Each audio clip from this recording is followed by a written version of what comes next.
bàbá Takutijesu mà ti dáhùn sọ́rọ̀ àwọn àáfàá Saheed Shittu àti àáfàá kan tó jáde lórí fọ́nrán tán ní aráàmù lórin o ìpè aráàmù lórin o ìpè gbogbo àwọn tó bá ń gbọ́rin tí wọ́n ń kówó lórí orin tí wọ́n ń náwó sórin àwọn olórin gan fúnra wọn ìpè iná ni o iná ni láì gẹ́gẹ́ bí ìlànà mùsùlùmí ẹ̀yin náà ẹ gbọ́nú fọ́nrán yìí ohun tó wá ṣẹlẹ̀ ni pé ọ̀rọ̀ yìí jẹ́ ohun tó jẹ́ kàyéfì fún ọ̀pọ̀lọpọ̀ ènìyàn òun gan ló fà á tí bàbá Takutijesu ṣe ń wò pé orin tó jẹ́ pé ó máa ń mú inú àwọn èèyàn dùn ó máa ń help àwọn èèyàn láti kúrò nínú depression tó tiẹ̀ tún jẹ́ pé ọlọ́run gan nílànà tó kù ní àwọn ẹ̀sìn tó kù inú ìyìn lọ́lọ́run ń gbé inú orin lọ́lọ́run ń gbé ọlọ́run fẹ́ràn orin ìyìn lógo ni wọ́n wá sọ wípé aráàmù lórin ẹ̀yin èèyàn wa ẹ̀rí pó lágbára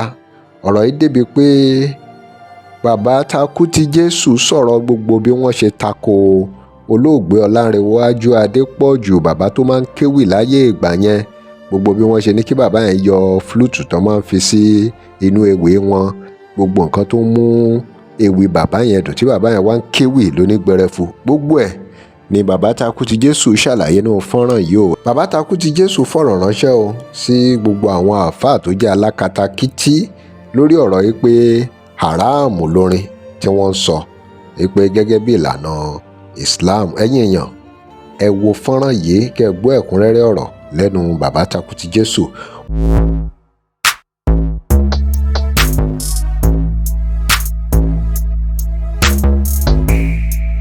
Welcome to CrossBlog XTV. Remember to like, share, and follow us. ẹ wo iye àwọn èèyàn tí ó wọ ná láwùjọ wa jàmbá aligina kéèyàn máa gbọ́ music èèyàn wọ ná à ń gbọ́ fuji hip hop àpàlà musical instrument jìtá piano àti gbogbo àwọn gángan tí wọ́n fi ń kọrin ọ̀wọ́ wa ń gbọ́ ṣé tiẹ̀ èèyàn wọ ná kó tó wà lìjẹ́nà ọlọ́wọ́n bá ní wàmínà nọ́ọ̀sì ń bẹ nínú àwọn èèyàn máa ń yẹ sẹ́ríìlà wàlhàdí àwọn tó jẹ́ pé wọ́n máa ń kówó lé orin yóò ra data yóò ra cd torí pé wọ́n fẹ́ gbọ́ orin yóò di owó lọ́wọ́ yóò lè fóní fújì ọ̀dà àwọn hip hop yóò mọ̀ sẹ́ndì ọ̀sàkántì wọn torí pé wọ́n fẹ́ gbọ́ kíni orin wọ́n ran àwọn olórin lọ́wọ́ wọ́n náwó sí di orin ọlọ́wọ́n bá ní lè yudilla an sabilillah torí láwàlá hadisi yẹn nígbà tí àwọn afáfẹ́ máa dúdú gùdù kálukú máa dúdú gùdù pé láwàlá hadisi irọ́ ni láwàlá hadisi kẹ́ máa. A'udhu billahi minash shaitani rajim bismillahir rahmanir rahim assalamu alaikum wa rahmatullahi wa barakatuh. tó ẹ̀yin brothers wa sisters wa tọ́pìkì tí mo fi sórí ibẹ̀ ó dàgbà ẹ̀yin àfa lámì ìráyè kọ̀mpútì ẹ̀yin àfa àṣẹrí tẹ dálẹ̀ alájà Rukayat Gawat ni mo pàdé ní international airport Èkó. ọ̀rọ̀ rẹ̀ ó pé haramu lórin eléyìí lágbára ọ̀pọ̀jà bí kẹ́fù. ṣẹ́gbọ́ ẹ̀yin àfàṣẹ ní tẹ́dálẹ̀ sórí da alájà. orí da ìgbọ́ tó lòun ò fẹ́ là ní ṣe orí da nígbà tó ṣe pé èèyàn ṣàrámù lórin ni. àrámù ni ọlọ́run sọ fún àwọn tó ń jẹ́ lóyún gan òpònú ni wọ́n ọlọ́run ní alágbèsàn rẹ̀ ànábì àná orin ò dáa. orin da òun lèmi fi ń jẹun mo dẹ̀ máa kọ́ títí àtàmọ̀lìkì àmọ̀ sí ni. ṣé ń gbọ́ gbogbo ẹ̀yà àbá àṣẹ́rí tẹ dálẹ̀. orin da òun ni ó da ká má ṣe tọ́lọ́hún ò fẹ́ ká múra bó ṣe da ká má ṣe ra wá lẹ̀ gbogbo nǹkan tọ́lọ́hún ò fẹ́ ni ká sáfù bó ní kíkọ ó da. kọ́ máa lùlù àlùjọ sí. wọ́n jó káwọn èèyàn jó wọ́n jó dára dànù kára fúyẹ́. bẹ́ẹ̀ ni ẹ mọ̀ pé orin gbà mí gan tíyàn bá ń banújẹ́ tó bá gbọ́ orin tó ń jẹ́ good music inú ẹ̀ máa dùn. ẹ mọ̀ pé depression wà ní Nàìjíríà. ṣé tọ́lọ́hún sọ yẹn. ọlọ́run tó lágbára o òṣùbà rẹ̀ máa rí o òṣùbà rẹ̀ máa rí o ọlọ́run tó lẹ́mí mi o òṣùbà rẹ̀ máa rí o òṣùbà rẹ̀ máa rí o gbogbo ẹ̀yin ènìyàn máa yin ọlọ́run níbikíbi tó bá wà. Ọlọ́run Jèhófà ni mò ń sọ nípa rẹ̀ ẹni tó jẹ́ pé nínú ìyìn ni Ọlọ́run wa ń gbé Ọlọ́run tó ń gbé inú ìyìn, Ọlọ́run tó fẹ́ràn ìyìn, Ọlọ́run tó fẹ́ràn orin. Bàbá mi tí orí rẹ̀ máa ń wú lóde ọ̀run fáwọn tó bá yìn tó dẹ̀ máa ń ṣoore fún wa. Máa yìn o, kọrin kan àbí méjì kí wọ́n fi yìn Ọlọ́run. Ògo mà tún ní fọ́lọ́run lókè ọ̀run. Mo gbé Ọlọ́run ga lọ́pọ̀lọpọ̀ nínú ayé ẹ̀yin olùgbọ́. Allah ti ṣe nǹkan lórílẹ̀‐èdè pẹ̀lú àwọn ẹlẹ́sìn alákatakítí wọ̀nyí. Ẹ jọ̀ọ́ ẹ jẹ́ á bira wa léèrè, irú Ọlọ́run wo ni Ọlọ́run tí kò fẹ́ràn orin, Ọlọ́run tí kò fẹ́ràn ìlú, Ọlọ́run tí kò fẹ́ràn ijó, Ọlọ́run tí kò fẹ́ràn ayọ̀ fún àwọn ọmọ tiẹ̀? Àfikàn ọmọ rẹ̀ máa ṣọ̀fọ̀, àfikàn ọmọ rẹ̀ wà nú ogun, àfikàn ọmọ rẹ̀ wà nú dààmú, àfikàn ọmọ rẹ̀ wà nú wàhálà, kàn ọmọ rẹ̀ má fún ìlú lálàáfíà, kàn ọmọ rẹ̀ má sa katakítí. Irú Ọlọ́run wo nìyẹn? Irú Ọlọ́run wo nìyẹn? Hey my God, gbogbo ilẹ̀ tí fídíò tí mo sọ ṣáájú yìí tí wọ́n sọ wípé haram ni orin kíkọ ní ìlànà mùsùlùmí, sínú ẹ̀ ni wọ́n sì dúró sí. Ó dẹ̀ rò pé Ọlọ́run nìyẹn lóòótọ́. Kò tí ì tán o, màá tún fi bí ẹyọ kan àbí méjì hàn ọ́ tí n bá ti ń parí program yìí, torí mi ní jógùn púpọ̀. Ọlọ́run wo ni ó dá ẹ̀dá sáyé tí kò fẹ́ràn orin, tí kò fẹ́ràn ijó, tí kò fẹ́ràn ayọ̀ fún ọmọ rẹ̀? Àbájọ, oh my God, ó ká mi lára. Kọ́lọ́run kó fọ̀run kẹ́ bàbá wa Ọlárewájú Àkànmú, Ọlárewájú Adépọ̀jù nílẹ̀ Ìbàdàn. Bàbá yẹn ń kéwì, star ni bàbá yẹn, celebrity ni bàbá yẹn. Lábẹ́ ìṣàkóso ewì rẹ̀ làwa ti kọ́rọ̀ sọ nígbà yẹn. Ó mà ga o, òjijì náà gbé wá sí àdàmọ̀dìdé. Kí ni èkùtù tí bàbá yẹn máa ń fọn tó tí máa ń mú kórí àwọn èèyàn owú tán bá ń gbọ́ ewì rẹ̀, wọ́n kọ́kọ́ kọ̀ǹdẹ́mù ẹ̀, ó yọ kúrò. Ìgbòyà wọn ni kó yọ ìlú kúrò, ó yọ ìlú kúrò.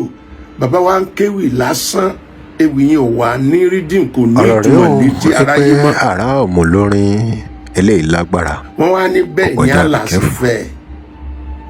Ìgbòyà wọn jẹ́ kí bàbá yẹn rí ìràwọ̀ ẹ̀ lò mọ́. Ó mà lágbára o. Irú Ọlọ́run wo ni? That is my question. Ọlọ́run wo ni kì í gbọ́lù? Ọlọ́run wo ni kì í gbọ́ orin? Àwọn ọmọ ọlọ́mọ tún lórin làwọn fi ń jẹun. Ìyẹn ní gbogbo onífújì wọ́n wọ̀ná, gbogbo alásàlátù wọ́n wọ̀ná, gbogbo ẹni tí ń kọrin kínní wọ́n wọ̀ná, ẹni tí ń tẹ keyboard wọ́n wọ̀ná, ẹni tí ń fan fèrè wọ́n wọ̀ná. Gbogbo ẹ̀yin èèyàn sàásálà fún ẹ̀mí yín. Irú Ọlọ́run wo leléyìí? Ẹ jẹ́ agbọ́n tí Ọlọ́run ti wá sọ. Ẹni tẹ́yìn pè ní ànábì Dáúdà tẹ́lẹ̀ gbàgbọ́, ẹ jẹ́ agbọ́n tó kọ nínú ìwé sáàmù tiẹ̀, Psalm 150. Ó ní ẹ fi ìyìn fún Olúwa, ẹ fi ìyìn fún Ọlọ́run nínú ibi mímọ́ rẹ̀, yìn nínú òfurufú ojú ọ̀run agbára rẹ̀, yìn nítorí iṣẹ́ agbára rẹ̀, yìn gẹ́gẹ́ bí títóbi ńlá rẹ̀. Fi ohun ìpè yìn, ẹ fi ohun èlò orin yìn àti dùrù ẹ fi yìn. Verse 4, fi ìlù àti ijó fi yìn Ọlọ́run, fi ohun ọ̀nà orin olókùn àti fèrè ẹ fi yìn Ọlọ́run. Kábíyèsí Ọlọ́run ìyanu. Ẹ yìn lára àrò olóhùn òkè, ẹ yìn lára àrò olóhùn gbòòrò. Ẹ jẹ́ kí ohun gbogbo tí ó ní ẹ̀mí kí ó yìn Olúwa, ẹ fi ìyìn fún Olúwa. That's Psalm 150. Níbo lẹ́yìn tí wá rí Ọlọ́run tí kò fẹ́ràn ìlú, tí kò fẹ́ràn ijó, tí kò fẹ́ràn ayọ̀? Ọlọ́run tó kún fún ìpànìyàn àti ìbànújẹ́, níbo lẹ ti rí? Sàásálà fún ẹ̀mí rẹ o. Ìwọ tí wọ́n ṣe wá sí burúkú fún. Àrá ọ̀mù lórin eléyìí lágbára. Níbo ni iṣẹ́ wà Nàìjíríà lónìí? Tẹ́nìkan wá ń kọrin tó fi ń jẹun tẹ́ tó ní kó fi ilẹ̀. Iṣẹ́ wo lẹ dálẹ̀ tẹ́ fẹ́ kó wá sí sí àfà? Kọ́mọ̀ sí la ilaha illallah, la ilaha illallah. Àbí bí wá sí ibi tí ń dáná sunlé kọ́mọ̀ sí Allahu Akbar. Ibi tí ń pààyàn kọ́mọ̀ sí Allahu Akbar. Kọ́mọ̀ forúkọ Ọlọ́run pààyàn kiri. Àní àfi kẹ́ ronúpìwàdà. kẹ́ ẹ pe àrùn àtọ̀dọ̀fín inú yín, kẹ́ ẹ padà, kẹ́ ẹ rí i pé àṣìṣe lẹ gbé wá, ẹ lọ tún ẹ̀kọ́ kọ́ níbi wọ́n ti gbé fún yín, ẹ̀sìn yóò yé yín, ẹ padà sọ́run. Àríyànjiyàn lẹ́jọ́ ń fà ní ara yín, ẹjọ́ máa lọ fà á nílẹ̀ Árábù lọ́hùn. Àlàáfíà yóò wọlé Nàìjíríà, yóò wọlé Yorùbá, bó ṣe máa rí nìyẹn. Jésù Olúwa wa. tọ́ba jẹ́ tó dání wọ́n ní ṣe music haramu ni. Nígbà Pasuma tó fẹ́ bàtà àwọn afáàkàn jẹ́ ń jò ní, ó béèrè lọ́wọ́ wọn, ó ní ṣé orin tóun kọ bóun ṣe ń kọ yìí, ó ní sóhun rojìrì Ọlọ́run.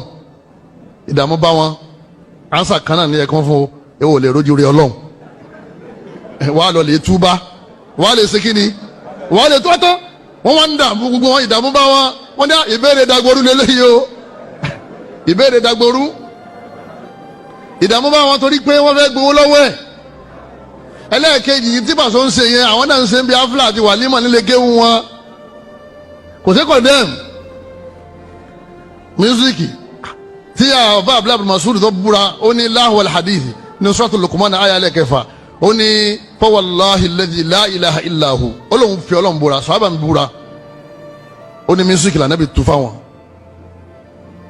Ìpè ní bá ń tí máa ń ra àbí tí máa ń gbọ́ tí máa ń kọ́ yóò máa kú olójú ọ̀nà Ọlọ́run. Sáwọn ohun fíjì ojú ọ̀nà Ọlọ́run wà, ẹni tí ń fobìnrin jó hò sójú ọ̀nà Ọlọ́run lọ́wọ́. Ọlọ́run ní arẹjú, òun lùlù sóbìnrin ń bàdí, ọwọ́ lóun gbẹ́sìn ga sójú ọ̀nà Ọlọ́run.